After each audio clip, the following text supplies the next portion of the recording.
Hi, I am Frederic Delarue and I'm here today to talk to you about my first near-death experience that I had at the age of 12. It was in France, in the town of Chartres, where I grew up, between the cities of Paris and the region of Normandy. I was with my family. My dad was driving, my mom close to him, and my brother behind my dad and me behind my mother. At the time, in the rear of the cars, seat belts were not required. So we were crossing a national road in Chartres, and then I see a car coming way too fast on my right. And of course the car, before I had time to say anything, and before I knew it, the car hit the door where I was sitting. Both me and my brother popped in the air, and luckily for my brother, and also because his body was very flexible at the age of 5, he rolled on a grassy area on the side of the road, and neither of my mom or my dad were injured. From what the witnesses said, I really was propelled very high in the air, and my body fell like a rock on the road. So of course my body and my face was very injured. It was quite a mess, actually. To give you an example, my left eye was out of its orbit, and the surgeon, when I survived, said that it was quite of a miracle, even though he didn't understand what happened.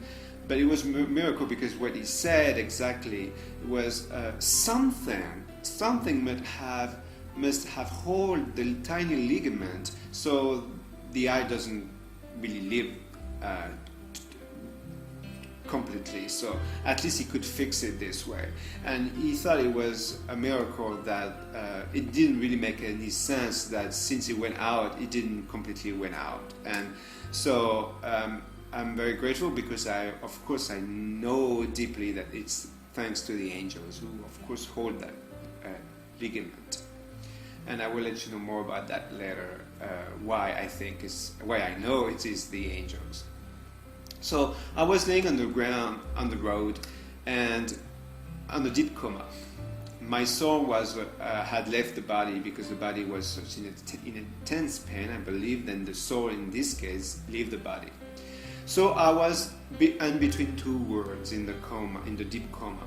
Between the worlds where everything is infinite love, infinite freedom, no physical limitations, no physical matter, no physical attachment. So you could fly through walls, fly anywhere in a moment. It's like as if imagine if you are in the United States of America, you live in the USA, and then you're thinking, oh, I wish I were in Hong Kong right now. And just before you finish that sentence, you're already in Hong Kong. It's a little bit like this. It's in the instant. It happens instantly.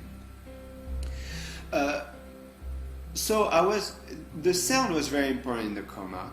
I could hear everything amplified like 100 times. To give you an idea, I could even hear a feeling. An internal feeling of pain was transposed as a sound. So it was really unbearable for me because I couldn't understand why people on earth had so much pain. I said, can't they understand, can't they feel that I am great right now?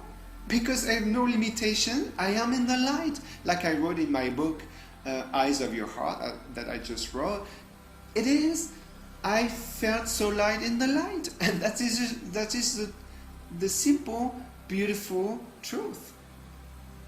So the ambulance came, and I did a video, by the way, about people in the coma, because I think there is a big misconception of when people are in the coma and how to behave in that situation. So there is another video I made on YouTube that you can find. The ambulance came, and the nurse honestly was God and heaven sent. After he kindly asked my dad to leave, he said, you're okay now. And just boom, I was in that huge dark tunnel. My body was, I was floating, my legs my feet forward, and like this. It was going at such a fast pace, and I could see the bright light at the end of the tunnel. It was really bright, really brilliant, really vivid, really radiant, bright and sharp. However, even though it was sharp, it was not hurting. It was it's hard to describe because this kind of light doesn't exist on this earthly plane. But it was so overwhelming of pure love. It was embracing you with so much love, with the greatest love ever you could ever meet, you could ever encounter. So about at the end, at the middle of the journey in the tunnel before really reaching the light, two angels came, and on each side, and huge, humongous, very wide, very tall. They would get the height of the tunnel, and they just said, "Don't worry, you're okay. All is well. We're here with you, and we love you." And it felt really peaceful. No control, when it's like this, you have no control about anything, you just let it be, and it's just beautiful to let it be. At the same time, angels of beings of light arrived, and I called them beings of light. Nobody told me they are beings of light, but I call them beings of light because I really think they are.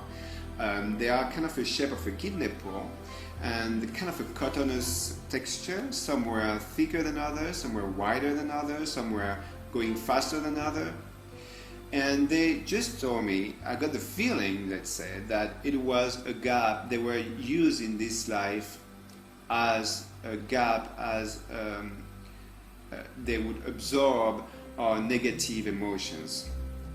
So of course they are everywhere in our daily life. Whether we are aware of it or not, whether we like it or not, they are part of our system. Very different from the angels that only come when you call them forth. Unless there is an emergency case when it's not your time to go, then they come to save your life, like they did for me. And of course, as soon as I left the tunnel, I was still in the tunnel, and I finally reached that bright light. And as soon as I reached that bright light, I was in the hospital. I arrived at the hospital, the ambulance arrived at the hospital, and I could see the nurse inside the hospital panicking and saying, he's dead. And I said, well, I'm dead. And I couldn't believe that because for me, it was like having a great time, and if that's what it is to be dead, then I can't wait. It's great to be able to fly anywhere with no limitation, without being controlled. It's total freedom, pure freedom. So then I don't remember anything after they injected me something. Only where I remember when I came back to my body, it felt awful. I came back through sequences, it goes back like this. You go back to your body and you feel the gravity, the heaviness, and of course the pain. So that was not very pleasant. What I got from that ND is a beautiful gift of music. God and the angels gave me that beautiful gift of creating music. And also I got a different perception of life, that what we see with our physical eyes is between 5 to 15% of what is. So imagine all the rest, all the 85% remaining, can only be seen and felt through the eyes of your heart. And I think if all of us would do that, we would live in a much better and loving world.